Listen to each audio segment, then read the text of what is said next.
Peace, or what up? She got DJ Cliff, man. Welcome to this bonus episode, live here on the Cliff Notes podcast. This is an episode of Welcome to the Neighborhood Guest Revisited. As you know, I do a radio show, a weekly radio show in Portland, Oregon, where I get a chance to chop it up with some pretty amazing people, as well as play some great music.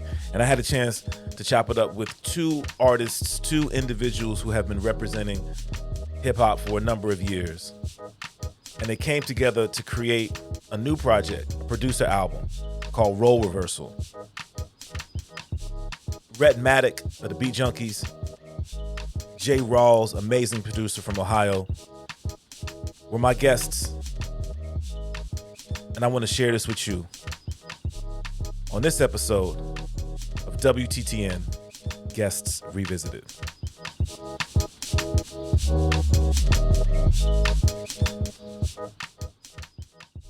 Yes, y'all. X-Ray FM, welcome to the neighborhood. We are back. DJ Cliff, as promised, man, an opportunity to chop it up with two gentlemen who have been doing amazing work in this genre that I love, hip-hop, for a long time. They got a brand new offering that they have for us. It's about to drop February 3rd, I believe. We got Rawlsmatic live in the neighborhood. What's good? Man, what's cracking? How y'all feeling out there? Salute. Yo, we got Rawls, we got Rhettmatic live on the radio. Yo. Listen, man, I've been listening to the offerings that you've given us thus far, and this project so far is pretty amazing, man. And I realize it's been a while coming, right? Like y'all been working on this for like pre-pandemic, is that right? Yeah, we can say that. We can say pre-pandemic. We'll go ahead and well now. You know what? Rhett and I are friends. I don't know if you've already caught on, but we're like silly.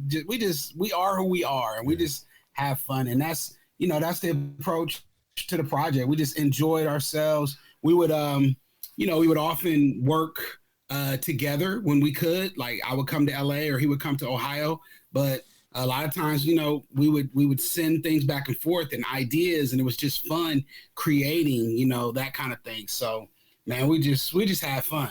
That's what's up, man. And that's one of the joys, obviously, of creating now, being able to create over distance. Yes. But then I would imagine there's nothing like just being in a room with one another. Definitely love it. Yeah, I mean, like to add on to what Rawls is saying. Yeah, I mean, in the process of making this album, I mean, we really become really good friends. Like, I mean, I know his family. I met his parents. Rawls stayed at my place when I used to live in Long Beach, or when I moved back to to take care of my mom. He knows my mom and stuff. Mm-hmm. I'm introducing him to certain Asian foods. It's like he goes, "Is that chicken?" He's getting me right, man, because Rhett is healthy, so he's helping me out, man. No. It was like it's like, hey, Rhett, I don't eat anything except chicken. Is that chicken? Well, hey, some of them dishes, I'll be like, man, look, I can't look. I don't. That's right. Wait. It's crazy. Rawls loves Japan, but is that chicken? Right. But I still got to get back to Japan. Hey, man. I'll put it like this: if we get back to Japan, I'll eat some stuff. I don't know what stuff. Sushi. Hey, you gotta at least say sushi. Yo, I tried sushi. You only had California roll. No. Real sushi. That's sushi.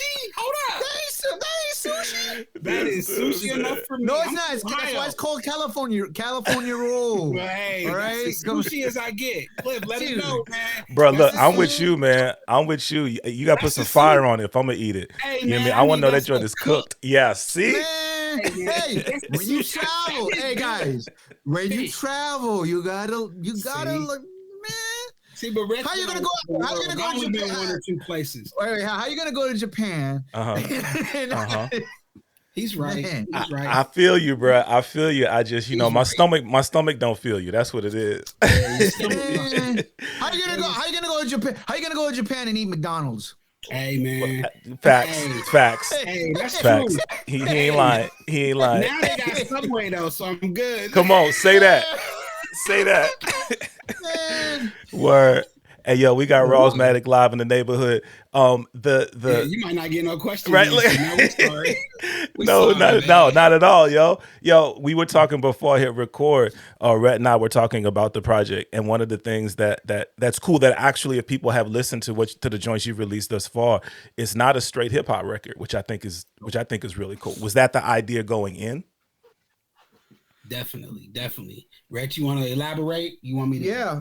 I mean, well, when we kind of started working and we announced that we are working on an album, a lot of people were surprised or shocked, or per se, because they would have never thought of Rawls and myself doing a project together. Yeah. Little, because our production styles is definitely different.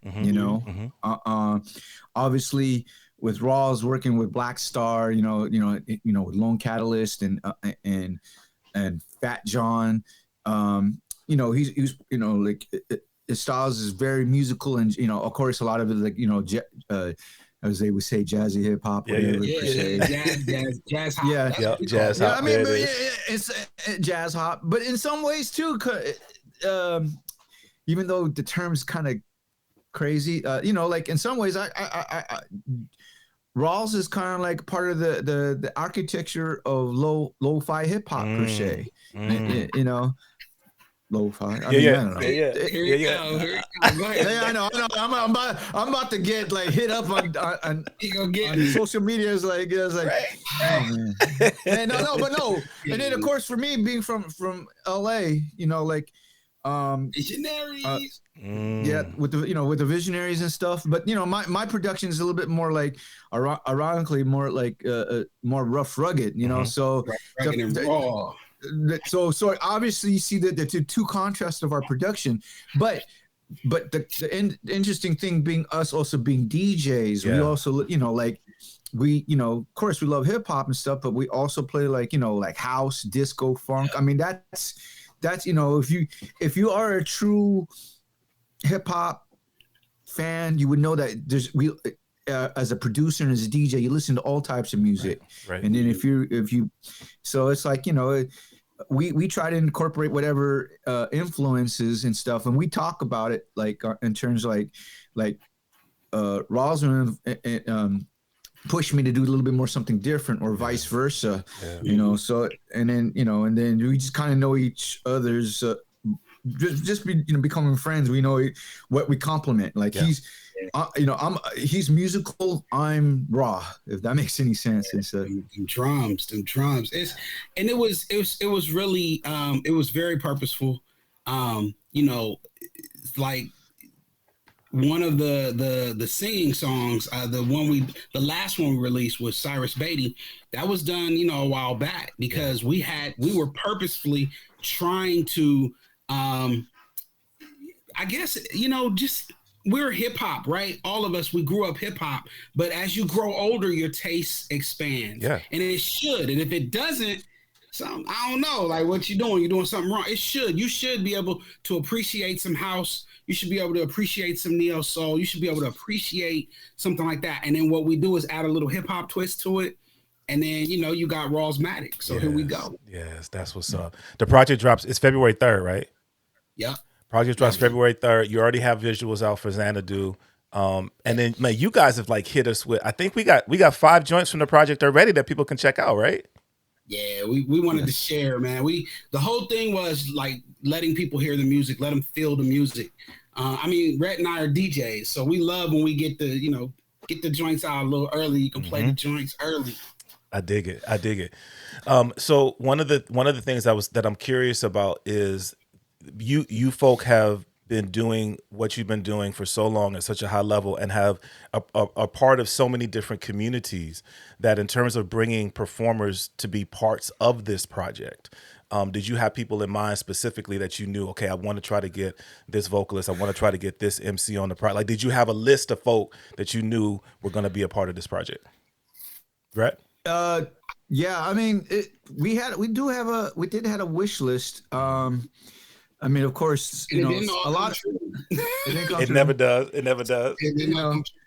Some have, some came kind of like fell through the cracks and stuff like that. I mean, of course, a lot of it, we're very blessed that we have relationships with a lot of the artists on, of course, whatever from Rawls side or my side and stuff. There were so many people we want to reach out. I mean, in the process of making this album too, was like, because there are times we were like, oh, let's try to shoot it for this time. Let's shoot it for this time. But at the end of the day, I think everything worked out to what was supposed to be right now. Because if we try to release it earlier than it was supposed to be, I don't think we would have this conversation. And I think because it helped us to be more mature. Because when we first started, per se, things are already changing. I mean, in terms of the industry and stuff, even being being independent. Now, being digital wasn't really in full. I mean, digital was in effect, but it wasn't really in full effect like it is now and stuff. And it's we reached out to a couple of people. There's some people that it was on the album, or we did record with them, but it just wasn't meant to be, I guess. Yeah, that's a good way to put it, Rhett. That works. Yeah. But I mean, things like that make it. We're anticipating like the next Rawlsmatic project. We know that there's stuff in the vault for the next one. I'm just putting it out there already. You know what I'm saying? Stuff in the vault. Yo, the project is coming out now this year, 2023. And as a fan of hip hop, one of the things that I'm really high on is the fact that we're going to be celebrating. We are really celebrating 50 years of hip hop. And to me, it's such a huge thing because I'm an old head. Somebody said I should stop calling myself an old head. I'm just a classic, right? But I remember when there was this hip hop thing. We do that, but we do. Right. You know. But that time when we were fighting for folk to just accept rap as a music genre, not just this thing that was going to that was just a fad that was going to pass away. And now here we are, and hip hop is such an integral part of so many aspects of everything all over the world. For you folk who have been in it, who have it's a part of the fabric of what you've done. You have created and shared art, and even through education with what you're doing, Rawls, and what the Beat Junkies have done. Have you guys had an opportunity to think about that? And I'll start with you, Rawls, and what that means for this to be the 50th anniversary. Yeah, definitely. I think the most important thing, and I realize it when I teach my students each week, is if we don't teach them what hip hop is and where it came from and the origin and the culture, we could lose it, and that's our fault, right? It's to me, it's important. I think it's probably one of the most important things now is, and it's kind of funny you said old head versus classic. You think of Mick Jagger, he's 80 and he's still touring. Yeah. He's classic rock. Yeah. Whereas Grandmaster Caz or Big Daddy Kane, Curtis Blow, they don't tour like that. Yeah. They old heads. They old school. Do you see what I'm saying? Yep. And so I think that's the thing where we need to teach our young people. So in my class, when I'm teaching my students, I tell them, I need you guys to be a voice for what hip hop is and the culture of hip hop. And I need you to tell your peers that it's important and it should be studied and it's something worth studying, because if not, we lose that. And this 50th year anniversary is definitely a year that we should be shouting that out around the rooftops and letting people know what's going on, because if we don't, it's our fault. Like when the young kids say, I can't get with that old stuff and blah, blah, blah, that's our fault. We got to, let them know, hey, this is class. Okay, I love what you're doing. Don't knock what they're doing, right, but check this out and see where that came from. And my students love when I make connections like that. That invigorates them and makes them feel like they're connected to the pioneers. That's what's up. It's interesting. Speaking of being a teacher, and I don't know if we said it before we turned the mics on or not, but in terms of teaching, with Beat Junkies Academy, Rhettmatic, that's what you've been doing for a number of years, which is teaching and educating people, specifically the art of DJing, but that's all encompassed obviously in hip hop. So, for you and the Beat Junkies, have you guys talked about the 50th anniversary? Want to do something different, do something special, or just celebrating it? Good question. I want to know that. What's up with the Junkies, man? What they doing for the 50th? I'm coming to LA. Man. I know y'all doing something big. I'm coming. Man, I told you I'm not a real PhD professor. I'm coming to LA to hang with Big Junkie Sound. So, so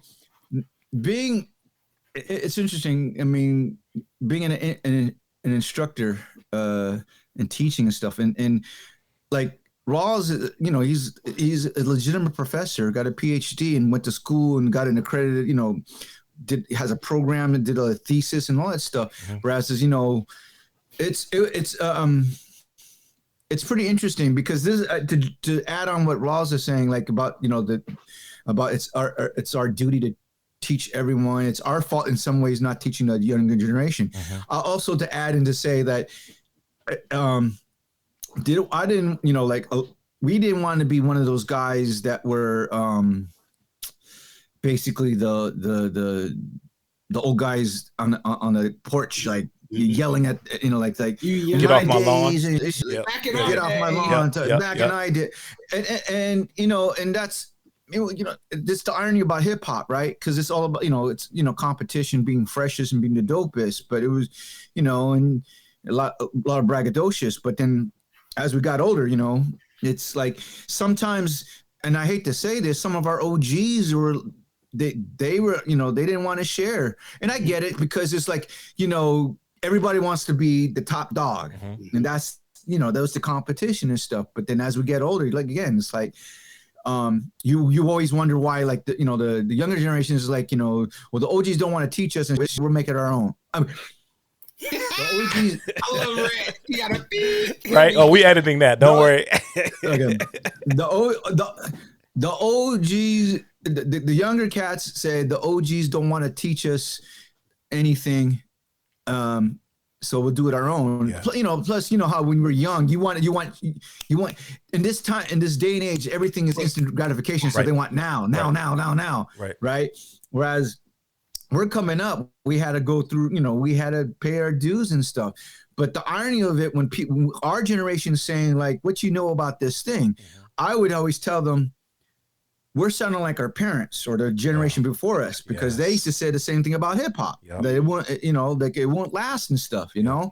And the irony about this too is now, like our generation right now, we're in between. We're from the old school, but we're also kind of like also part of the new school. Mm-hmm. So we're in between. Mm-hmm. We seen the traditions, but we see the changes and stuff.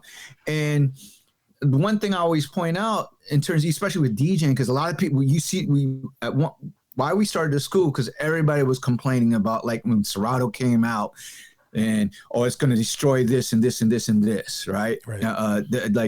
Serato, like that's not real DJing and stuff like that. Yeah. And really, what got us is like using Serato, and we used to be that the hardcore, traditionalists is like, oh man, if you ain't carrying records and this and that, mm-hmm. you ain't keeping it real. Jazzy Jeff personally showed us how to use Serato, and how you gonna tell that to Jazzy right? Jeff?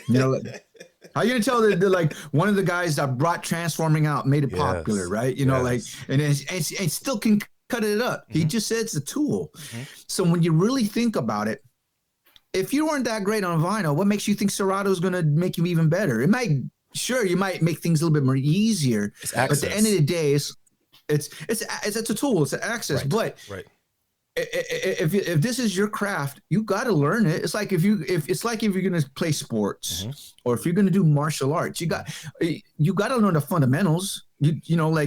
Sure, there's a lot of, even music wise, it's everything's saturated. Everybody wants to be rapper, wants to be, it's good and bad. Mm-hmm. Technology is great, but it's also worse depending on who's hands it's in. Mm-hmm. Not to sound cliche, it's like what Peter Parker's uncle says, like, with great powers comes great responsibility. It's up to you to you know, and we think it's like, instead of complaining, let's open up in a school. Yeah. And D Styles was the one that said, like, you know, what happens to all the world champion boxers when they retire? They opened up a gym. Right. Not saying that we retired, but it's like, you know, again, it's what Rawls says. Like, it's our job, whether we like it or not, is to share this, you know, the history, the technology, if the techniques. I don't think we're going to change anything. Our thing we say is, when we have students come to our school, it says, look, we're not going to promise you're going to have a big career. We're not going to promise. We're not going to, you know, we can't promise you that you're going to be like this, you know, some superstar, win a world champion battle and stuff like that, or whatever it is, right? But we tell them that we're going to show you a lifetime of passion. That if you fall in love with this, you keep on doing this, even if you even not have a career. Yeah. And I love it. That's when it comes down to it. I mean, of course, we teach everything we, you know, in terms of you know, history, of course, of the music, terms of DJing and stuff like that, and of course, but yeah, it's crazy because you got a lot of. Rawls and I always talk about this and stuff. It's whether we like it or not, it's our responsibility to go and share and learn. Yeah. As instructors, we're still students. Yeah. That's the most and then important thing you're teaching. And then the thing too is also a lot of people that complain, especially from our generation. A lot of them pretty much. I hate to say this, but you know, once you get married, you have to start adulting. They kind of step away. If you're not if you're not consistently listening or finding stuff or learning stuff, you're gonna be stuck in that, like, you're gonna be like Al Bundy. I did four touchdowns. I mean, it's like in one game. Yeah. Yes. Yeah, but that's like, at the end of the day, no one cares what you did back then. What are you doing now? What are you doing right now? Yeah, exactly. Chopping up with Rawlsmatic. The new project is dropping on February the 3rd. Role reversal. J. Rawls, Rhettmatic. Listen, man, I'm so psyched for the full project to drop, for people to be able to share it with my audience and let people just enjoy what you guys have created. Like I said, you got the first visuals out for Xana. Are you planning on dropping more visuals? Oh yeah. Yes. That's what's up. Yeah. That's what's up. I mean, I might as well tell you. Okay. So, yeah. So, like, we are dropping another single, another video after the album release. Yeah. The second video is called Everyday Stuff. Okay. Featuring Illa J and Frank Nitt. Okay. Frankadank. Okay. It's actually Yancey Boys, aka Yancey Boys, and it's ironically dropping the following Friday, February 10th, which ironically is Dilla's anniversary. So it kind of worked out that way. Yeah. So we have a second video popping. That's what's up. Yeah. So obviously you folk are on social media. If people want to tap in with y'all, if they want to connect, if they want to get more of the formal education and connect with you, Rawls, how should people tap in with y'all? I'll start, man. Easiest way for me is Instagram and Twitter at JRawls82, JRAWLS 82. That's what's up. That's what's up. Yeah, same here. Instagram and Twitter, Rhettmatic, RHETTMETIC. If you're interested in our the Beat Junkies 2 sound, which is our brick and mortar school in city of Glendale in California. BeatJunkieSound.com is the website. We do have an online DJ school too, beatjunkies.tv, or anything Beat Junkies related, beatjunkies.com. That's what's up. Yeah. That's what's up. Rawlsmatic live here on X-Ray FM. Welcome to the neighborhood. Yo, let's get into this joint, The Sun. And fellas, once again, man, thank you so much for being on. Know that you have a platform right here in the Portland metro area. And Rawlsmatic will definitely be in rotation here on X-Ray and our sister station, The Numbers in Portland, Oregon. Appreciate y'all, for real. Go. Yes, y'all. We're going to get into this, man. This is The Sun right here on X-Ray FM. Welcome to the neighborhood.